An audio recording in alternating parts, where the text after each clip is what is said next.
Salut, aujourd'hui fin août dans la Vienne au sud de Poitiers. Donc là je sors du boulot et je suis aux ruches. Alors donc là l'objectif c'est la mise en hivernage, le traitement varroa et puis l'estimation des réserves. Donc on va voir ça tout de suite.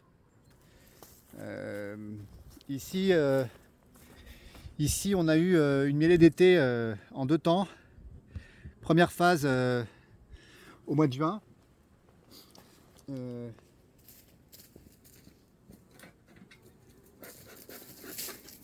Donc on a eu une première phase de mielée d'été au mois de juin avec, avec le trèfle blanc et la ronce.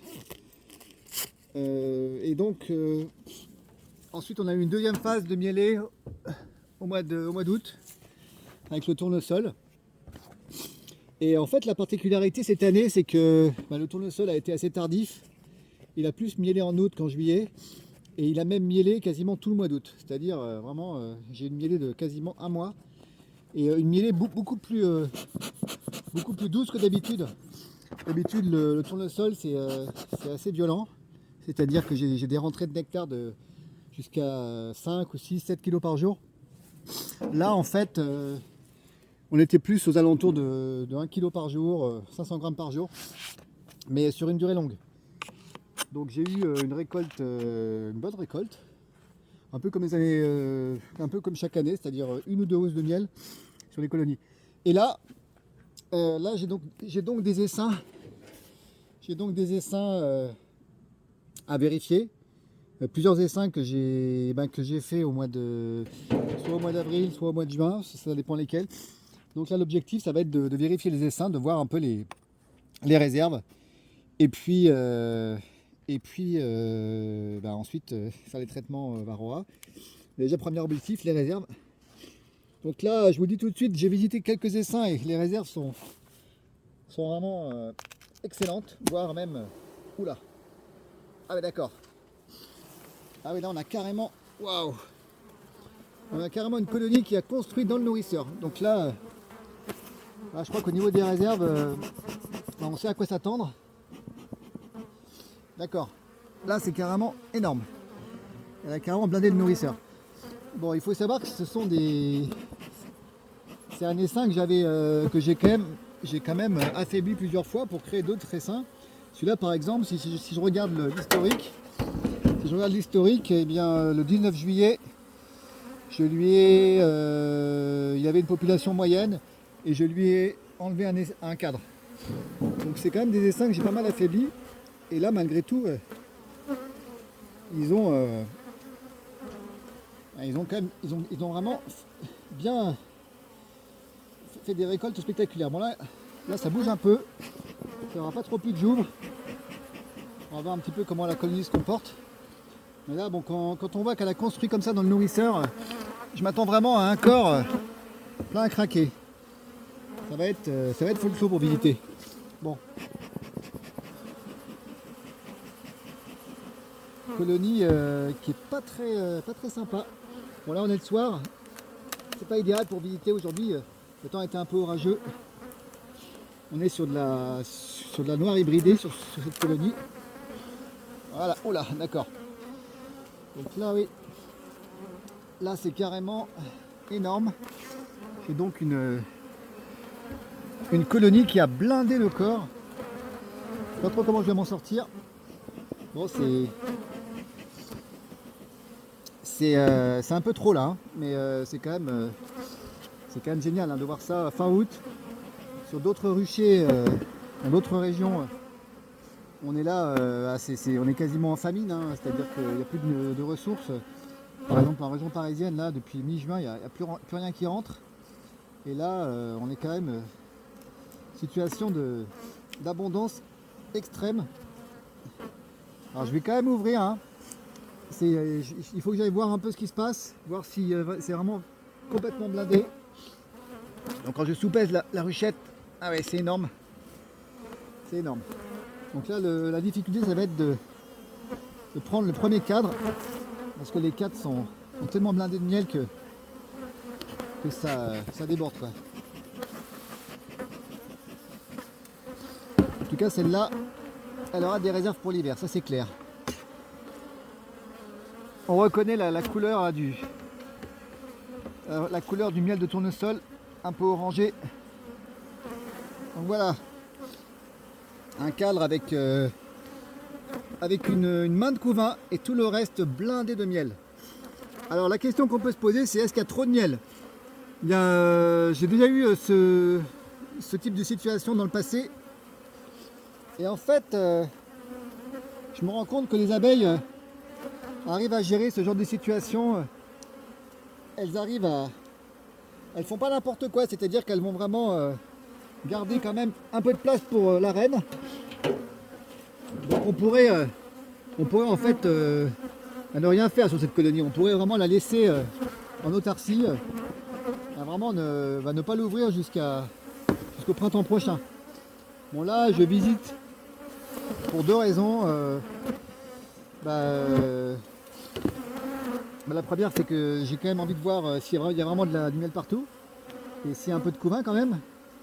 Et la deuxième raison, c'est que si vraiment elle a énormément de miel, hein, ce qui est le cas, eh bien, je vais pouvoir lui prendre un peu de miel quand même pour en fournir à une autre colonie qui serait dans le besoin. Bon, ce qui n'est pas le cas actuellement, hein, je n'ai aucune colonie qui est vraiment en manque de réserve, mais j'ai pas encore tout visité, donc il faut aussi que je vois un peu l'état des abeilles. Donc là, c'est monstrueux, c'est plein à craquer, 100% miel. Donc là, on va être sur une colonie qui a quasiment 6 cadres de réserve de miel, quoi. C'est quand même beau, hein. Quand on voit le début de saison qu'on a eu, avec ce printemps qui n'en finissait pas, le froid, les colonies en début juin qui galéraient quand même, hein, qui étaient pas bien. Là, on voit que c'est l'orgie, c'est l'abondance absolue. Alors là, vous voyez, une main de couvain encore, et tout le reste en miel, quoi. C'est énorme. Donc là, c'est vraiment spectaculaire. Bon, c'est pas tous les ans comme ça, mais j'ai déjà vu ça. Là, on est vraiment dans on a vraiment eu une mielée très profitable. Très profitable pour ces essaims qui pourtant n'étaient pas si puissants que ça, hein, au mois de juillet. Donc là, vous voyez, troisième cadre de... Là, avec là, davantage de couvain, elles ont réussi à laisser plus de place. Voilà. Donc là, on a un peu plus de couvain. Bon. Je crois que je ne vais pas visiter les deux derniers cadres. Là, je sais à quoi m'attendre. Et bon, elles sont pas très contentes, il est tard là. Je vais donc en fait arrêter là la visite. Mais par contre, je vais quand même leur prendre un cadre. Je vais leur prendre un cadre de miel pour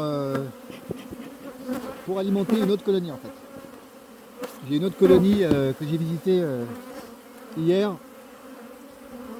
Sur laquelle j'ai moins de réserve et donc je vais intervertir en fait les cadres. Donc là le cadre du bout là par exemple, je vais le prendre pour pouvoir le transférer à l'autre colonie.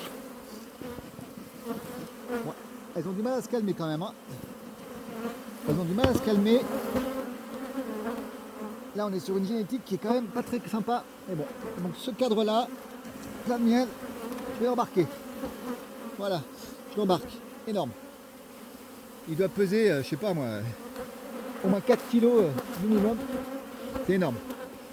Là, sur une ruchette comme ça, moi, pour qu'elle hiverne correctement, je me base sur environ 2 cadres de miel, pardon. Donc là, on en a vraiment trop. On est vraiment... Mais bon, on n'en a jamais trop. La colonie commence à quand même bien bouger. J'arrive pas à la calmer là. Elle est vraiment très virulente. Pas contente du tout que je l'ai embêtée. Donc là, je crois qu'on va arrêter là pour aujourd'hui la visite. Et je vais lui ramener un cadre d'une autre colonie, un cadre avec beaucoup plus de... où elle aura plus de place. Voilà. Alors là, belle galère pour remettre le belle galère pour remettre le nourrisseur. Pour pas écraser l'abeille, je vais le faire coulisser. Voilà.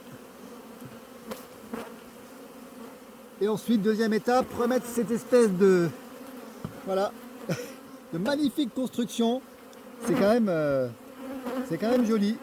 Ah ouais, c'est vraiment beau. Hein. Magnifique construction dans le nourrisseur. Plein de miel également. Donc ça, il faut que je le remette aussi. Hop là.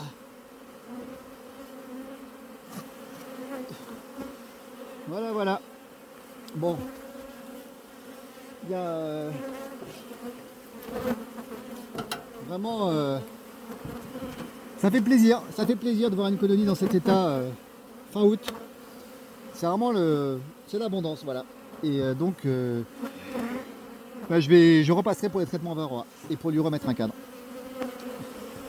Voilà. Après, sur le reste du rucher, eh bien, je vais arrêter là la vidéo, mais là, je vais aller sur une autre colonie pour la colonie bleue là. Je vais aller sur la colonie bleue pour lui prendre un cadre sec, comme on dit, c'est-à-dire un cadre sans miel. Je sais qu'elle a moins de réserve. Voilà. Bon, et bien sur ce, à tous, bonne fin de saison. Ciao.